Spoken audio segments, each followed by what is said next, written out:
Bismillahirrahmanirrahim. Assalamualaikum warahmatullahi wabarakatuh.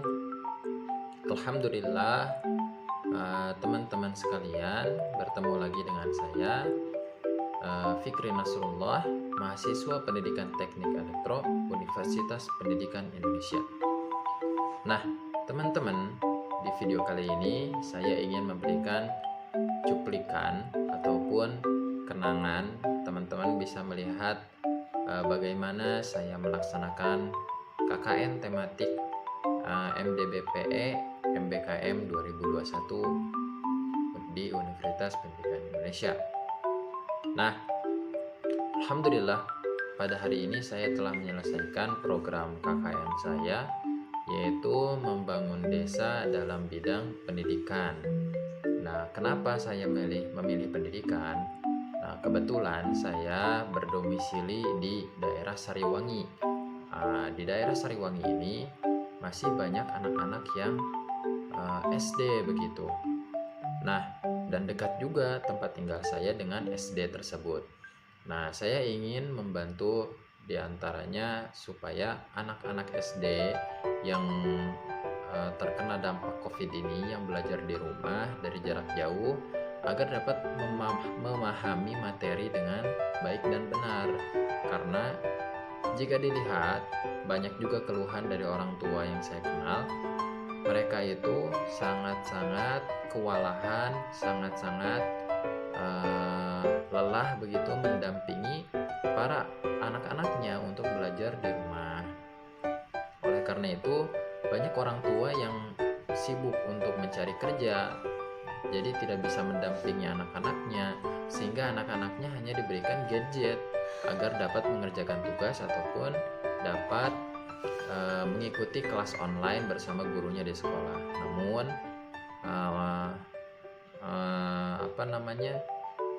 alih-alih anak-anak dapat belajar dengan fokus, dapat mengerjakan tugas dengan baik, malah anak itu bermain HP, bermain FF, game ya. Akhirnya mereka tidak belajar sama sekali dan tidak memahami materi yang disampaikan oleh guru di sekolahnya. Nah, oleh karena itu makanya saya ingin membantu dunia pendidikan, bidang pendidikan kita di Indonesia, yang sebenarnya pendidikan ini salah satu sektor yang sangat terpukul akibat dari melonjaknya kasus COVID-19 ini yang kian hari kian mengancam begitu ya. Oleh karena itu, kita sama-sama, adapun saya sebagai mahasiswa Pendidikan Teknik Elektro ingin turut membantu sedikit banyaknya kepada pemerintah, kepada masyarakat secara umum, agar dapat anak-anaknya itu belajar di rumah ataupun di lingkungan rumahnya dengan baik dan benar. Nah, teman-teman, saya tinggal di Desa Sariwangi. Ada salah satu SD di sini namanya SDN Sariwangi.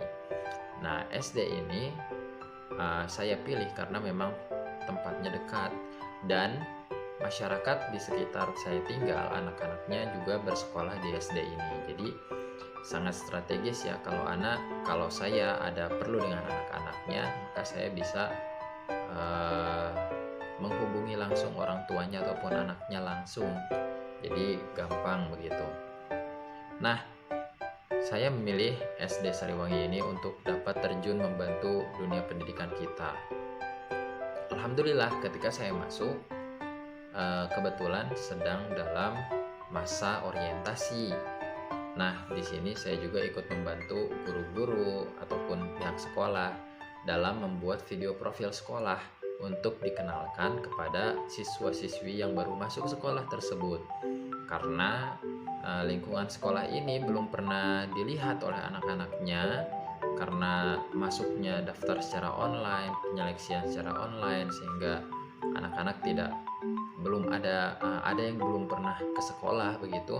Maka guru-guru berinisiatif untuk membuat sebuah video profil sekolah, lingkungan sekolah, dan profil dari tenaga kependidikannya di sekolah tersebut. Nah, saya membuat salah satu videonya, yaitu video profil lingkungan sekolahnya. Nah, itu bisa diakses di YouTube ya. Nah, kemudian setelah beres masa pengenalan lingkungan sekolah, saya juga ikut membantu salah satu guru kelas 4 untuk membuat RPP. Jadi di sini eh, saya membuat RPP untuk pembelajaran pertemuan kelima dari buku tematik. Nah, jadi RPP-nya kurang lebih kayak gini. Nah, setelah bikin RPP, saya juga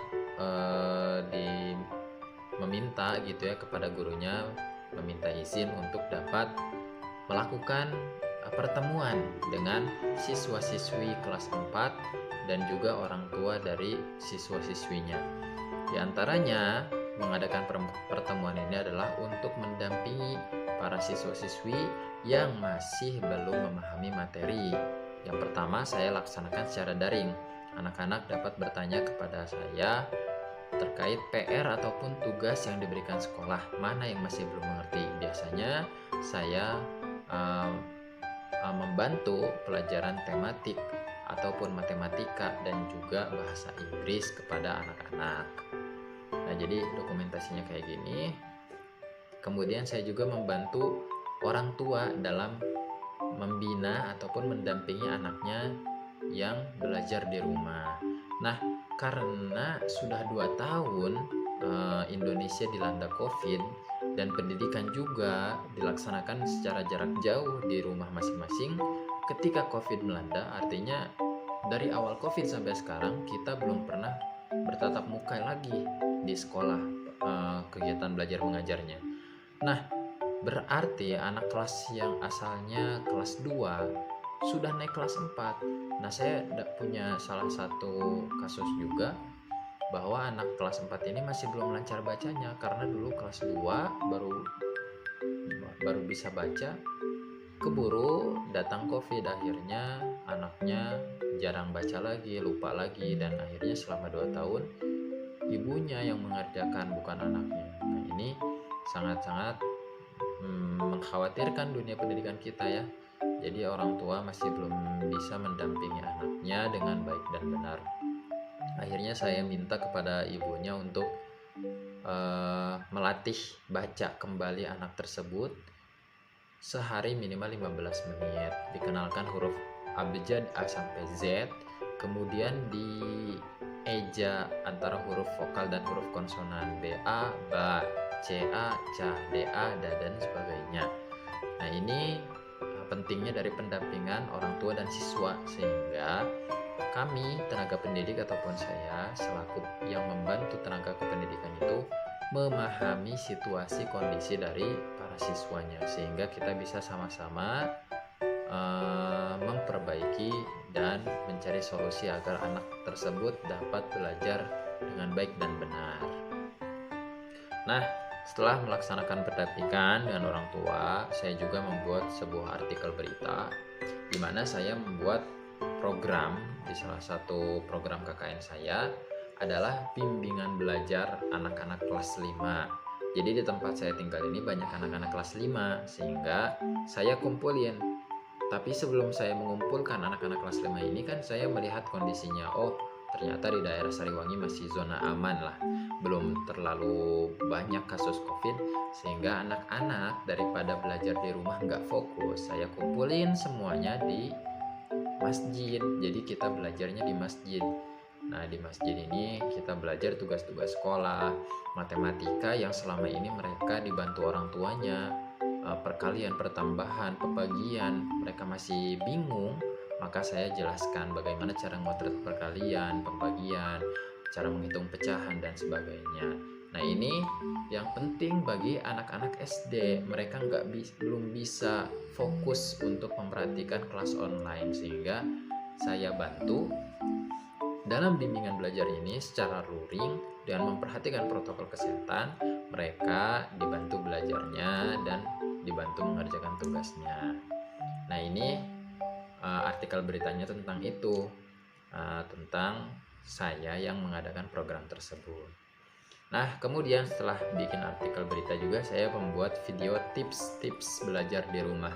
Ini secara umum, bukan hanya kepada anak-anak SD ya, tapi kepada anak-anak SMP, SMA, kuliah, dan semua jenjang, supaya ketika kita belajar di rumah, bagaimana cara mendapatkan ilmu tetap efektif, terserap ke dalam diri kita. Nah, itu jawabannya ada di 8 tips yang saya berikan di video tersebut. Tonton ya. Nah, kemudian tadi tahap pelaksanaannya sudah. Kemudian pada akhirnya saya juga membuat laporan hasil kegiatan KKN. Jadi program-program yang tadi saya himpun, saya laporkan dalam bentuk pembuatan book chapter ataupun laporan. Nah, ini masih dalam proses. Kemudian juga kami selaku mahasiswa yang KKN membuat SPK ataupun surat perjanjian kerjasama sesuai yang diminta oleh lembaga pengabdian pada masyarakat UPI, meminta agar kita membuat surat perjanjian kerjasama sebagai tanda bukti bahwa kita benar-benar melaksanakan KKN di instansi yang kita pilih itu. Kemudian saya juga membuat video dokumenter, yaitu ini. Hello. Nah, sebelumnya juga nih, tadi lupa, setelah pelaksanaan, sebelum pelaksanaan itu ada sosialisasi juga ya, ada sosialisasi, kemudian ada juga bimbingan dengan DPL dan membuat perencanaan-perencanaan program yang akan dilaksanakannya terlebih dahulu. Kemudian program itu dilaksanakan dan pada akhirnya tahap akhirnya adalah pelaporan yang saat ini sedang saya lakukan, salah satunya membuat video dokumenter. Nah, itu dia teman-teman, kegiatan ataupun perjalanan KKN saya selama 1 bulan ini. Alhamdulillah cukup asyik dan sangat menggugah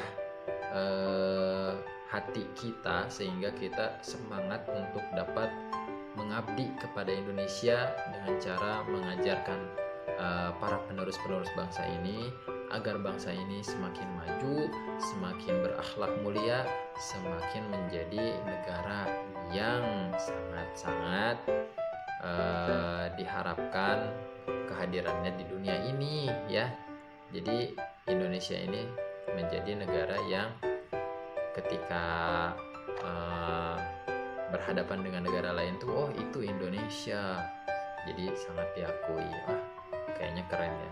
Dan semua itu berawal dari pendidikan.